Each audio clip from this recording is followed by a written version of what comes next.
Salut à tous, j'espère que vous allez bien. Aujourd'hui on va parler du départ d'Inigo Martinez. Départ assez soudain, franchement je pense que personne s'y attendait. On y va, c'est parti.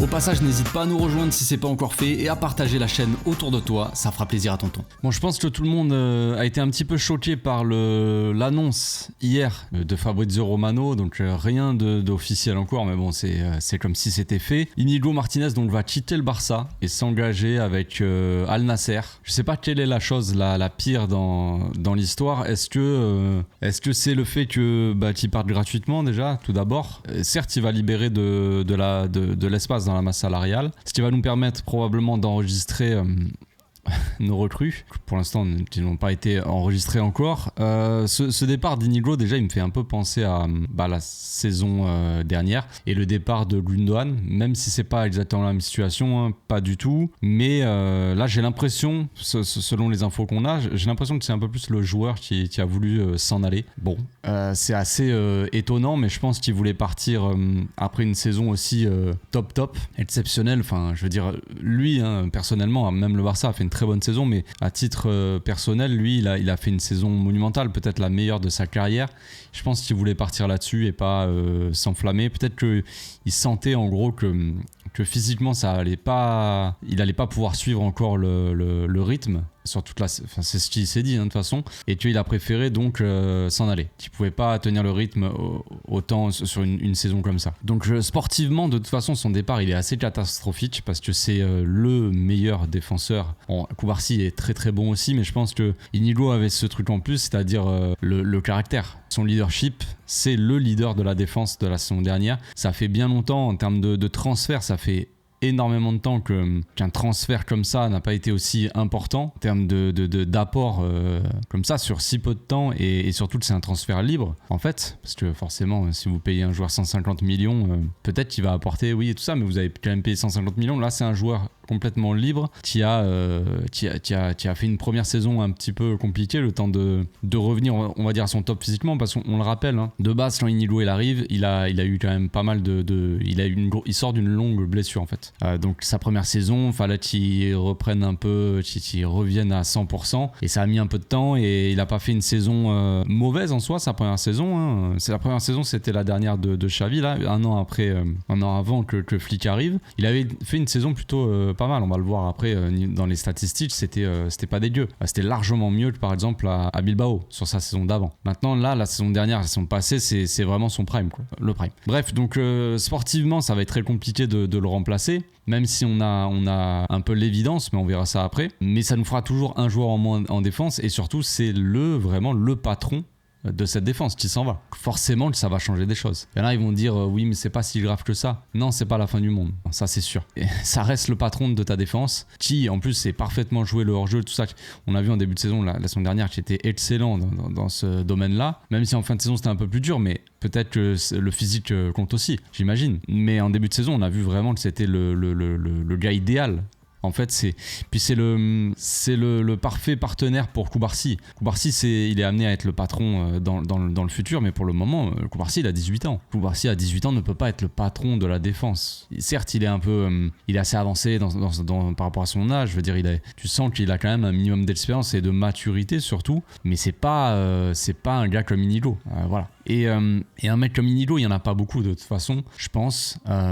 C'est le genre de footballeur qui, j'ai l'impression, hein, un petit peu qui se fait plus trop, quoi. C'est le genre de footballeur un peu à l'ancienne dans la mentalité. C'est le genre de mec de caractère qui en impose vraiment sur le terrain, tu vois. Il y en a qui en imposent par leur physique, mais ils sont agressifs, tu vois. Et Inigo, il a ce petit truc-là qui fait que il a tellement un caractère. Je pense que c'est ce côté basque. En fait, c'est à l'époque Cruyff, quand il était entraîneur, ce qu'il disait, c'est qu'il aimait bien avoir plusieurs Basques dans son équipe. Pas forcément, je dirais pas par rapport à leur talent, mais en tout cas par rapport au caractère qu'ils ont. Vous savez, en Espagne, bon voilà, il y a des communautés autonomes, il y a beaucoup de communautés. On sait que les Basques, ils ont tendance à avoir beaucoup de caractère, tout ça, de grinta. À l'époque, Bilbao, c'était une équipe de bouchers, enfin à une époque très lointaine, hein. Il y a eu des petites baston, hein, demandez à Maradona. Non, il y avait eu des petites bastons, hein, Barça, Bilbao d'ailleurs, hein, à l'époque de Maradona. On se souvient tous, on a tous les images en tête pour ceux qui ont vu ça. Mais bref, ouais, ce côté basque là, c'est le caractère que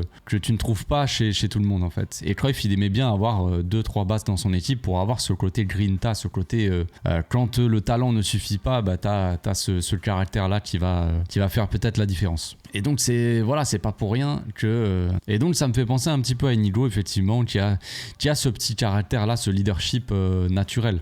Il s'est imposé comme le patron, comme si ça faisait 15 ans qu'il était au club. Il y en avait beaucoup qui même moi je le pensais qu'il aurait pu être capitaine du Barça sans problème, même si c'est un basque, club catalan, il peut y avoir une petite les basques et les catalans, je dis pas qu'ils sont pas potes, mais bon voilà, c'est différent, mais même de toute façon je voyais pas d'inconvénient. Il avait vraiment ce truc là de capitaine, quoi.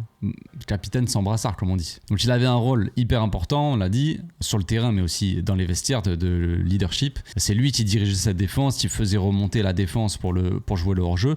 Donc nul doute qu'il est ultra important pour Flick. Puis là c'est le départ soudain. Flick va devoir le remplacer, et actuellement dans l'équipe on a potentiellement au moins un joueur qui peut le remplacer et qui pourrait être bon, un autre qui pourrait être cataclysmique, mais dans tous les cas, peu importe, ça ne sera pas aussi bien qu'Inigo, parce qu'Inigo fait partie des meilleurs défenseurs la saison dernière. Meilleur défenseur en Liga, évidemment, mais meilleur défenseur en Europe aussi. Et remplacer un joueur, la qualité d'un joueur, peut-être que tu peux trouver un joueur qui peut avoir plus ou moins les qualités, mais remplacer cette qualité de leadership qu'il avait, ça tu pourras pas. On va regarder un petit peu quelques petits graphiques pour se représenter un petit peu, avoir en tête un peu ce qu'a apporté Inigo et ce que peut apporter potentiellement son remplaçant aussi. Donc là le graphique que je vous montre, c'est Inigo, donc en jaune c'est Inigo Martinez, sa dernière saison à Bilbao. En vert c'est sa première saison au Barça, donc un an avant que Flick arrive, quand Xavi le fait venir. Et ensuite en bleu vous avez la saison Inigo Prime, disons. Donc ce qu'on peut voir, c'est que au Barça, disons,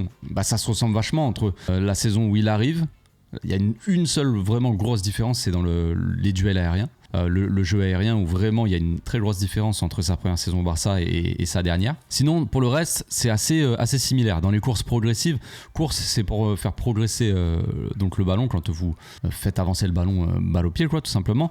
Les passes, c'est les passes réussies. Les passes en avant, on voit que les passes en avant c'est aussi le pourcentage des passes en avant réussies, c'est pas mal. Les passes progressives aussi, quand vous faites progresser le ballon par la passe, c'est pas mal aussi sur ces deux saisons. Duel défensif, il en a fait peut-être plus sous Xavi que sous Flick, mais peut-être qu'il a eu plus besoin de défendre avec Xavi. Mais ce qu'on voit, c'est que finalement, même sa première saison, en termes de ratio évidemment, parce qu'il n'a pas le même nombre de minutes, on voit sa première saison au Barça, c'est 1400 minutes, ça c'est en championnat seulement, et sa deuxième saison, c'est 2700 minutes, quoi. Donc il y a quand même une différence de 1300 minutes, c'est quasiment le double, quoi, tout simplement. Il est passé de joueur de rotation où il avait un peu de temps de jeu, où c'était un peu compliqué parce que, comme j'ai dit, physiquement, à titulaire indiscutable et patron de cette défense. Et donc quand on voit même son apport, on va dire, ou ses statistiques à Bilbao, c'est pas le même joueur. C'est vraiment pas le même joueur, et on peut se poser la question. Quand on voit c'est pour ça ça nous remet un petit peu en tête ce que je dis à chaque fois quand on fait l'analyse de certains joueurs, et quand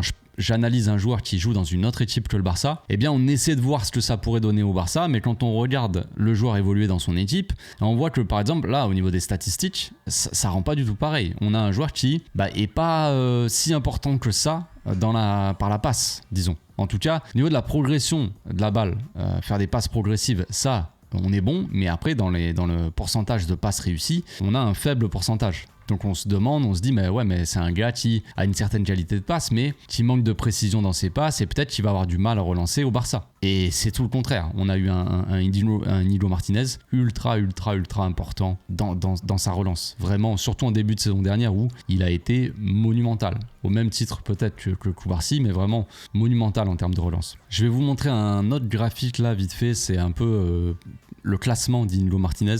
C'est son classement par rapport à la position, donc à tous les défenseurs des 5 grands championnats. Donc sur ce graphique, ce qu'on peut voir, déjà c'est assez évident. Vous avez déjà le graphique ici qui vous montre un petit peu toutes les stats, on va dire, mais représentées en petites parts de pizza. On va appeler ça comme ça. Donc, en course, on voit là où c'est le plus élevé, hein, c'est les courses progressives, les passes progressives, qualité des passes, les interceptions, c'est pas mal aussi, les tacles.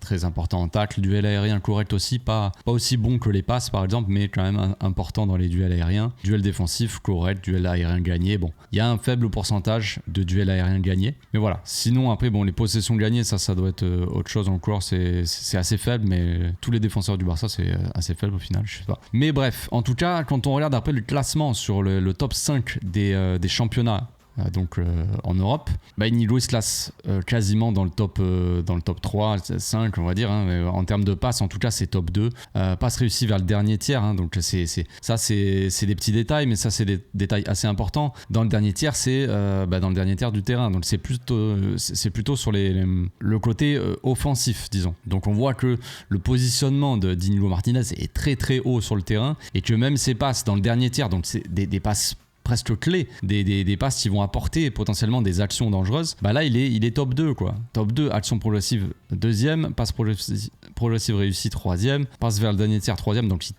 est 3e à tenter le plus de passes et 2e à les réussir. Course progressive, passe vers l'avant, bref, on voit que c'est top du top. Après bon voilà, but de la tête, duel défensif et pas tant que ça, hein. 323e c'est tir bloqué, vous voyez, bon après ça encore une fois, hein, les tirs bloqués c'est si vous subissez beaucoup de tirs, ils vous bloquez beaucoup de tirs du coup, mais si vous subissez pas énormément de tirs vous n'allez pas les bloquer, bref, mais voilà, sur le côté des passes, hein, surtout c'est surtout ça. Maintenant le résumé à juste un passeur, c'est un peu c'est pas ouf, je trouve que c'est un défenseur qui apporte énormément d'agressivité, à l'image de son sauvetage. On se souvient tous de son sauvetage en dernier défenseur, le gars arrive face au gardien et il sort un tacle de nulle part, il touche le ballon, il le tacle limite par derrière. Enfin, il arrive vers derrière côté et il intervient, il touche le ballon, il tacle. Enfin, le tacle est monstrueux. Et ça, c'est le genre de tacle, tu vois, que le gars pouvait te sortir et qui te sauvait un match ou qui t'apportait vraiment limite 3 points, ou bref, qui te faisait vraiment gagner des points, quoi, tout simplement. Donc ça, on n'oublie pas non plus. C'est évident. Et encore une fois, comme je l'ai dit, là on regarde les statistiques, on voit les actions progressives, les passes vers l'avant, les passes réussies, on se régale. Mais il y a un truc qui n'y vient pas dans les stats, c'est le leadership, le caractère vraiment. À quel point c'est important d'avoir un joueur comme ça, un leader en défense. Ça, tu le verras jamais dans les stats. Mais ça t'améliore ton équipe, ta défense, ton gardien et ta défense, elle est plus sereine quand tu as un joueur comme ça, un leader vraiment aussi important en défense. C'est évident.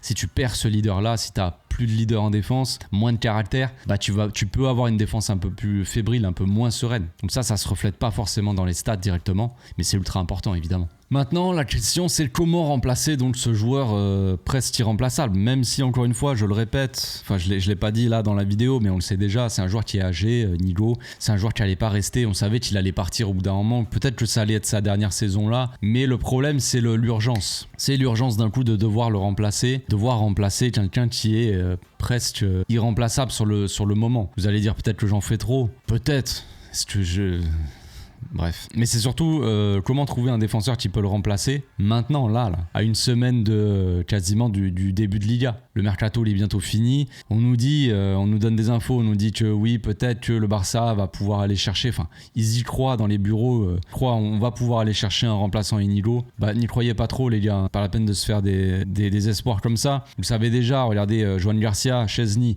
Rashford ne sont toujours pas enregistrés, par exemple. Ils vont l'être. Je n'en doute pas. Surtout avec le départ d'Inigo qui nous fait économiser dans la masse salariale 13 ou 14 millions, quelque chose comme ça. Donc oui, je pense qu'ils vont être enregistrés, il n'y aura pas de problème avec ça. Je pense que le club, ils ont accepté aussi ce départ d'Inigo. Ils ont facilité ça parce qu'ils savent très bien qu'ils ont besoin. Ils ont besoin de place dans la masse salariale, ils ont besoin de libérer du salaire, quoi, en tout cas. Donc ils ont accepté assez facilement le fait qu'ils veuillent partir. Ils l'ont pas trop retenu, à mon avis. Vous voyez, parce qu'il y a un Inigo qui reste dans un monde où le Barça économiquement est ultra sain, il n'y a pas de problème, il peut rester, on peut le payer sans souci, tu vois, on peut enregistrer tout le monde, il n'y a pas de problème. Dans un monde idéal comme ça, Inigo, même si tu vas par exemple chercher une recrue, un défenseur central titulaire, un peu à l'image de Joan Garcia avec Ter Stegen, sauf que là c'est différent quand même. Ter Stegen, on a tous envie qu'il se barre, mais bref, dans un monde idéal, tu ramènes un défenseur comme ça, Inigo il reste en doublure, il reste là pour toujours faire un peu cette transition, apporter son leadership dans les vestiaires, sa positivité. Tu voyais que c'était un bon gars, que c'était un gars qui en demandait beaucoup aux joueurs, mais qui poussait tout le monde vers le haut, quoi. Vraiment, il avait ce truc naturel. Et ça, c'est toujours positif dans un vestiaire. Donc, si dans un monde idéal, t'as l'argent, machin, tu peux garder un mec comme ça dans le vestiaire pour justement pour booster l'équipe, quoi. Et pour de temps en temps venir jouer. Si il se sent pas capable d'enchaîner toute une saison en tant que titulaire indiscutable, pas de souci, frérot. Tu restes et tu vas jouer de temps en temps. Tu seras quand même une doublure de luxe, quoi. Mais on sait que le Barça, dans cette situation-là, ils ont plus tendance à se dire bon, bah vas-y, on va récupérer de l'argent. Ça se finit comme ça, malheureusement. Bon, maintenant, on va voir un petit peu qui peut le remplacer. C'est l'évidence même, de toute façon. Pas besoin de faire un gros suspense. Si on considère qu'on va acheter personne et qu'on peut ramener absolument personne, eh bien, on va regarder à l'intérieur de notre équipe, de notre vestiaire, qui on a. En défense, on a Gérard Martin qui a fait une partie de la pré-saison. Je commence par le GG, ouais. On a Gérard Martin qui a fait une partie de la pré-saison en tant que défenseur central. Peut-être qu'il y avait peut-être que c'était un avertissement, un signe qu'on n'avait pas vu venir quand même. Mais donc défenseur central, Gérard Martin, gaucher. Ce qu'on n'a pas dans l'équipe, on en avait parlé. J'avais dit pourquoi Gérard Martin pourrait être une doublure potentiellement intéressante pour Flick, parce que c'est un gaucher. Et que Flick, on sait qu'il préfère avoir un défenseur central gaucher à gauche. Ça a été dit, lui-même l'a dit, je pense. Il était très satisfait d'Inigo. C'est pas pour rien que Inigo, il en a fait son titulaire indiscutable. Parce que les autres, de toute façon, étaient blessés, mais il a pu compter sur lui, quoi. C'était son leader des défenses. Et donc là, on n'avait que Inigo en défenseur central gaucher. On avait dit, il nous en faudrait un autre. Le problème, c'est qu'Inigo vient de partir. Donc là, c'est compliqué. On n'aura plus de défenseur central gaucher. Ce qui va gêner un petit peu dans le sens où on sait que les droitiers, quand ils jouent à gauche, s'ils ont pas un pied gauche parfait, ils ont tendance à se remettre sur leur pied droit pour relancer, pour chercher une solution de passe. Donc, aller chercher ton pied droit alors que tu étais un peu sur la gauche, c'est quelques millièmes de seconde perdus, et peut-être que la solution de passe elle sera, tu vois. Donc en gros c'est quand même moins optimal d'avoir un droitier à gauche. Donc on va regarder un petit peu par rapport à ça en termes de profil, ce qu'on a dans l'équipe, hein. De toute façon on a derrière Christensen. Alors je prends le Christensen de la saison 2022, pas la saison dernière. Déjà la saison dernière il y a pas d'infos sur Christensen parce qu'il a pas joué un match. La saison d'avant elle a été assez catastrophique, puis il a à moitié joué au milieu et tout ça, c'était pas une saison vraiment complète. Donc je prends sa saison prime, la saison où Christensen il arrive au Barça, la saison sous Xavi. Alors comme je l'ai dit, j'ai tendance à le répéter aussi, ça jouait pas exactement pareil en termes d'animation, tout ça, c'était pas le même football que le football de Flick, c'est évident. Mais bon, c'est sa meilleure saison, sa saison la plus complète, là où il a fait le plus de minutes. D'ailleurs on remarque ici le nombre de minutes, il a fait un petit peu moins de 2000 minutes. Donc même sa saison la plus complète, il a quand même quasiment 1000 minutes de moins qu'Inigo Martinez. Donc c'est pour vous dire à quel point ça va être très compliqué de remplacer Inigo, parce que Christensen, même à son prime entre guillemets, en tout cas au Barça, il est loin d'avoir le même temps de jeu qu'Inigo. Ce qui veut dire que dans tous les cas, notre remplaçant pourra pas vraiment être un vrai remplaçant d'Inigo Martinez, dans le sens où au niveau du temps de jeu ça va être très compliqué. Et votre défenseur préféré, on va prendre aussi sa meilleure saison, la même que celle d'avant, ce bon vieux Ronald qui dépose toujours son cerveau avant de rentrer sur un terrain. Bref, on va être gentil. Donc voilà, on a Ronald aussi qui est dans l'équipe, donc il veut être un défenseur en plus important cette saison. J'espère qu'il ne sera pas titulaire. Personnellement, voilà, hein, pour vous donner mon avis très tranché directement, moi j'aurais aimé que Ronald s'en aille, qui s'en aille très très loin de mon club. C'est un défenseur, un gars qui de base j'apprécie beaucoup. J'en ai beaucoup parlé de Ronald depuis que j'ai créé ma chaîne. Depuis que j'ai créé ma chaîne, Ronald il avait déjà commencé tout ça. À de nombreuses reprises, j'ai félicité Ronald, j'ai beaucoup parlé de lui en bien, tout ça, un petit peu en mal aussi, hein, depuis qu'il adore nous éliminer de Ligue des Champions. Mais sinon, généralement, j'en ai quand même parlé beaucoup en bien de Ronald. Mais j'avoue que là, moi j'ai beaucoup de mal. Mes doutes, même quand j'appréciais vraiment Ronald et je le soutenais vraiment, j'avais quelques doutes sur son profil, même si physiquement c'est, on va dire, une bête, même si bon, regardez les duels aériens par exemple, Christensen sur la même saison est meilleur. Parce qu'on dit souvent en fait que Ronald, au niveau de sa puissance et son jeu de tête, c'est mieux que, c'est le meilleur défenseur qu'on ait. Bah non.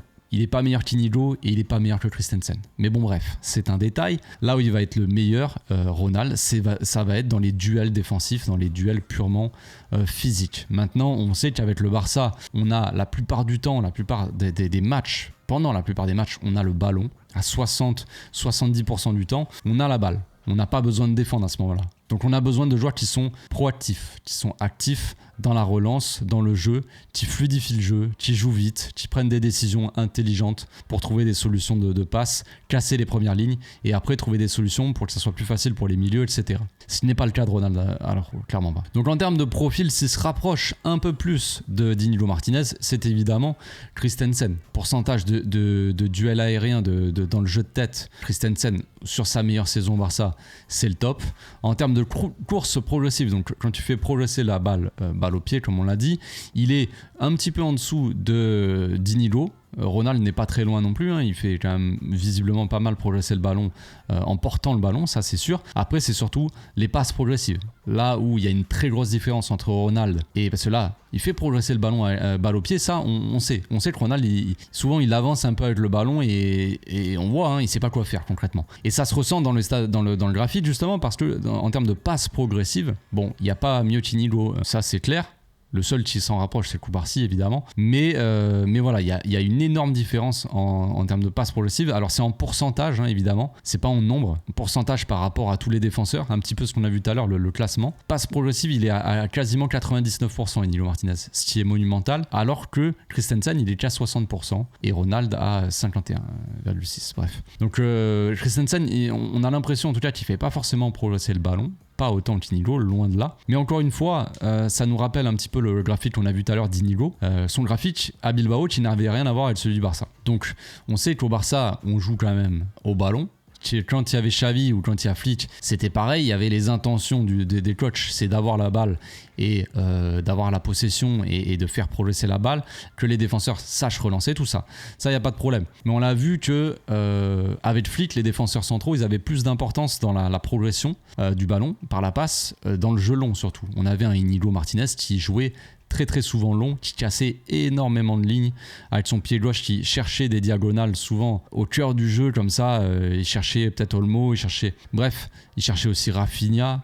Il avait cette ligne là devant lui, cette ouverture quand Rafinha venait un petit peu demander le ballon, ça cassait 2 lignes, donc il faisait énormément progresser le ballon, ça il n'y a pas de doute. Maintenant Christensen, on sait que c'est un joueur qui est à l'aise balle au pied, et en termes de pourcentage de passes en avant, Christensen est supérieur, mine de rien, à Inigo. Passe vers l'avant, le pourcentage de passe vers l'avant, c'est énorme. Il est à 99,3. Inigo est à 95,7, ce qui est quand même pas dégueu. Et Ronald, donc 70,3, donc moins. Et en termes de passes, ça c'est les passes réussies, je pense. Les passes réussies, hein, Inigo et Christensen sont plutôt pas dégueu. C'est les passes, complétées, quoi.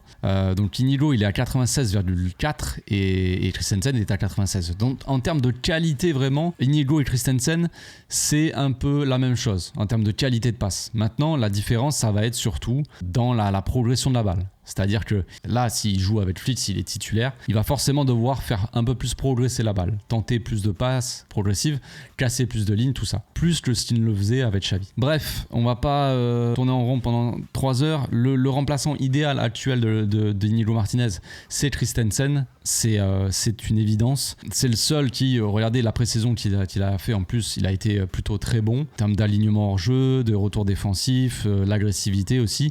Maintenant, il y a un très gros doute avec Christensen et voilà, on l'a toujours dit, c'est son physique. C'est que s'il démarre la saison en tant que titulaire, il joue 2-3 matchs, il se blesse et il part pour 6 mois, on peut pas compter sur lui. Donc on n'aura que Ronald derrière qui pourra être titulaire. Le retour de la BAC. Le problème, c'est que Ronald, là où il a été le plus fort en fait dans sa carrière, dans sa jeune carrière, il est pas si vieux que ça a été donc avec Xavi, mais dans une saison où par moment, très souvent même, il fallait tenir le score, on n'arrivait plus à jouer au football et c'était un petit peu le Cholissimo, tu vois. C'était un peu, on commençait à jouer bas et on essayait de verrouiller tout. Et là, dans ce domaine-là, c'est vrai que Ronald, c'est-à-dire qu'à l'Atlético Madrid, par exemple, Ronald, il serait épanoui. Il n'y a pas de problème avec ça. Ce côté agressif, ce caractère-là, c'est totalement le Cholissimo. Ça, il n'y a pas de problème avec ça. Jouer bas, mettre le bus, tout verrouiller, donner sa vie pour défendre et tout ça.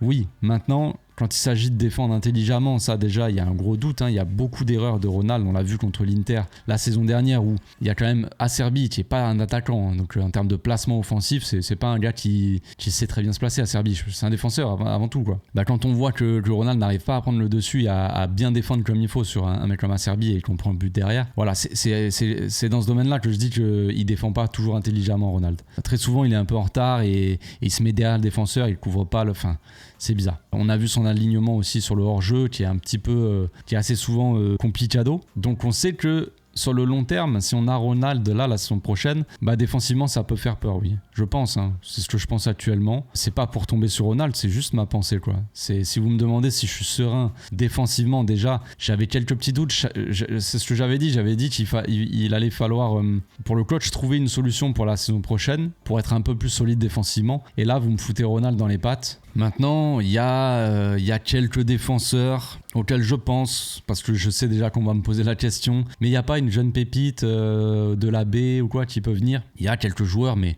je pense pas qu'ils soient totalement prêts. Il n'y en a pas 50 déjà. Il y a Andrés Cuenca, j'en ai déjà parlé depuis longtemps. C'est un défenseur central gaucher, un jeune défenseur qui a l'âge de Cubarsí. Il est loin d'être aussi avancé au niveau de sa maturité, son physique, son jeu, tout ça.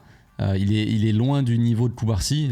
Cubarsí est très très avancé par rapport à son âge, de toute façon, on l'avait déjà dit, on le sait. Andrés Cuenca, il est plus sur un parcours classique. Ça veut pas dire qu'il est nul.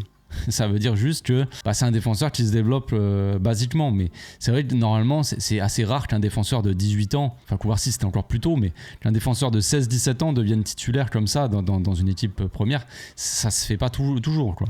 Surtout dans un club comme le Barça où les défenseurs sont assez importants. Là, on l'a vu même la saison dernière. La plupart du temps, les défenseurs se retrouvent livrés à eux-mêmes. S'il n'y a pas hors-jeu, s'ils sont mal alignés de quelques centimètres et que le gars il passe, eh bien tu dois faire un retour défensif, tu es en 1 contre 1. En position de dernier défenseur, faut pas se louper. Donc pour ça, il faut être très lucide. Voilà, il faut des qualités et beaucoup de maturité tout court, quoi. Donc voilà, Andrés Cuenca, c'est un défenseur qui a du talent. J'aime beaucoup le profil. Je sais pas s'il sera amené à réussir au Barça, à vraiment avoir une belle carrière, tout ça, j'en sais rien. Mais c'est un joueur qui a du potentiel, qui a une bonne patte gauche, qui sait bien défendre, tout ça, qui est assez agressif maintenant physiquement. Il est un peu frêle. Il avait joué sous Flick, Flick l'avait fait jouer en Ligue des Champions. J'ai plus le match, mais c'était peut-être contre les Young Boys ou Brest ou quoi, ou je sais plus.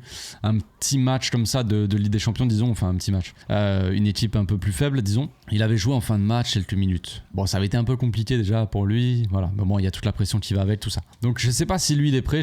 Concrètement, je pense pas. C'est un défenseur qui va monter, qui va s'installer avec la B là, qui était plus avec les juvéniles la saison dernière. Voilà, maintenant avec la B, il y a un défenseur qu'on a acheté. Je crois qu'il est encore là parce qu'il y a eu tellement de départs avec la B que je suis un peu perdu. Mais il s'appelle Alvaro Cortés. C'est un gars qui s'est entraîné un petit peu avant la pré-saison avec l'équipe première. On savait pas s'il allait partir en pré-saison avec l'équipe première. Mais ça m'étonnerait pas qu'on entende un petit peu parler de lui. Alors Alvaro Cortés, c'est un mec qui sort un peu de nulle part. C'est pas du tout un mec de la Masia. Tout ça, c'est un mec qu'on a acheté avec la B parce que il faut des joueurs aussi avec la B un peu plus âgés qui connaissent un peu le niveau de la division 3, la division 2 parce qu'il y a beaucoup de jeunes des juvéniles qui montent et qui ont 16-17 ans voilà, qui connaissent pas ce niveau-là. Donc ils viennent un petit peu encadrer ces jeunes-là, quoi. Donc il est pas vieux, il doit avoir 22 ans, le gars, 23 ans, ça reste un jeune défenseur. C'est un peu à l'image de Gérard Martin d'ailleurs. Mais c'est un défenseur qui est plutôt bon, franchement. La fin de saison dernière avec la B, il a été plutôt très très bon. Un jeu de passe vraiment très très très très bon. Il me faisait penser un peu à Inigo, forcément, défenseur central gaucher, assez costaud. Bon, il a l'air d'avoir moins de caractère à ce niveau-là, mais bon, c'est un jeune défenseur, mais au niveau de sa passe, sa qualité de passe, il est excellent. Et puis au niveau de l'agressivité, tout ça, très très bon aussi. Donc peut-être que si on peut pas faire venir un joueur, on peut pas acheter qui que ce soit, et peut-être que si on a des problèmes aussi en termes de blessures, d'absence, Ronald, Christensen, c'est des joueurs qui sont pas fiables physiquement. Ronald pas seulement physiquement, mais bref, peut-être que du coup on fera appel à ce jeune défenseur là de la B. Maintenant, à voir s'il sera au niveau de l'équipe première. Donc vous l'avez compris, ça s'annonce assez compliqué. Le remplacement idéal, c'est Christensen, mais tout le doute est sur son physique. Est-ce qu'il tiendra le coup toute une saison? Même s'il est à son prime, comme je l'ai dit, il ne pourra pas jouer autant qu'Inigo a joué la saison dernière. Donc dans tous les cas, c'est problématique et Flick va avoir un sacré casse-tête et c'est un sacré coup dur aussi pour Flick, je pense. Mais bon, il le savait quand il a mis les pieds ici, dès le début. Il le savait. Il le savait que ça allait être compliqué au niveau des transferts, tout ça. Xavi avait dû le prévenir, mais Xavi l'avait dit avant de se faire virer. Il avait dit, on n'est pas dans une situation normale, attention. Donc rien de nouveau sous le soleil. Je vous souhaite une bonne journée, je vous dis à bientôt. Ciao.